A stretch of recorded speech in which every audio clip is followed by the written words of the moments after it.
রাত যত গভীর হয় ততই জেগে ওঠে অজানা রহস্য। শুনতে পাচ্ছেন? যে গল্পগুলো দিনের আলোয় কেউ বলে না, সেই ভয়ঙ্কর কাহিনীগুলো আজ জীবন্ত হয়ে উঠবে। সাহস থাকলে শুনুন শেষ পর্যন্ত। আপনারা শুনছেন গৌড় কমিউনিটি রেডিও। নমস্কার, গৌড় কমিউনিটি রেডিওর সমস্ত শ্রোতাকে স্বাগত জানাচ্ছি আজকের এই বিশেষ রাতে। আমি আপনাদের সাথে আরজে প্রি। চারিদিকে ঘন কুয়াশা থাকে, মোবাইলে থাকে না নেটওয়ার্ক, আর মাইলের পর মাইল কোনো মানুষও থাকে না।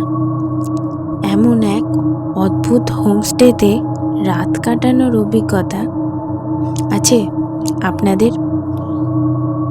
যদি না থাকে তবে চলুন শুনে নিই একটি ভয়ঙ্কর অভিজ্ঞতার কথা।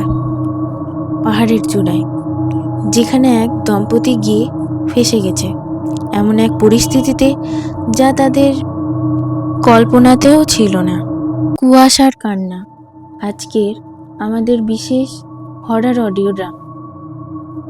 সায়ন্তন, কলকাতার গরমে একদম অতিষ্ঠ হয়ে গেছিলাম। এখানে আসাটা একদম সার্থক হয়েছে অদিতি। মোবাইলে নেটওয়ার্ক নেই, মানুষ নাই, শুধু শান্তি। অদিতি, আমার কিন্তু জায়গাটা বড় বেশি নির্জন ঠেকছে সায়ন্তন। হোমস্টের মালিকটা যেভাবে তাড়াহুড়ো করে পাহাড়ের নিচে নেমে গেল, কেমন যেন অদ্ভুত। সায়ন্তন, আরে পাহাড়ের মানুষরা একটু তাড়াতাড়ি ঘুমিয়ে পড়ে, এই যা। তুমি বেশি ভাবছো, নাও চাটা শেষ করো। এমন সময় হঠাৎ ঘরের বাইরে কাঠের বারান্দায় ভারী এবং ভেজা পায়ের আওয়াজ, যা আস্তে আস্তে দরজার দিকে এগিয়ে আসছে।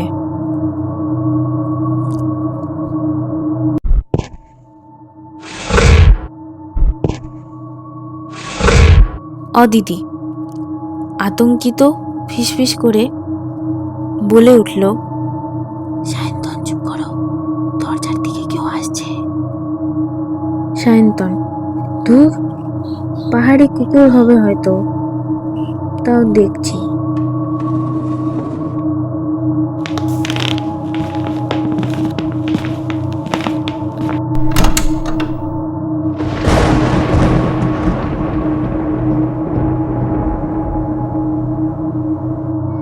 বাতাসে গর্জন হঠাৎ বেড়ে গেল, সাথে দূর থেকে একটা বাচ্চার কান্নার আওয়াজ কুয়াশার মধ্যে ভেসে আসছে।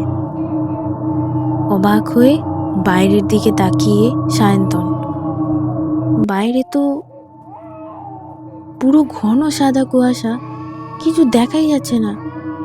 কিন্তু এই মাঝরাতে পাহাড়ে বাচ্চার কান্নার আওয়াজ কোথা থেকে আসছে? বাচ্চার কান্নার আওয়াজ হঠাৎ বন্ধ হয়ে গেল। এক সেকেন্ডে সম্পূর্ণ নিস্তব্ধতা। ঠিক পরক্ষণে ঘরের ভেতরে বাথরুমের দিক থেকে একটা বিকট ভেজা হাসির আওয়াজ খিলখিল করে আসছিল।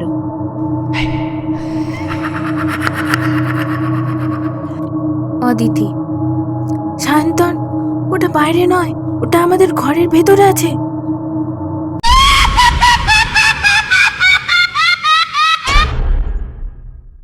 আপনারা শুনছেন Gaur community radio.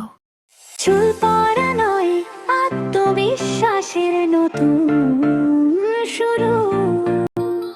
Grow shampoo, পুষ্টিতে মজবুত, স্পর্শে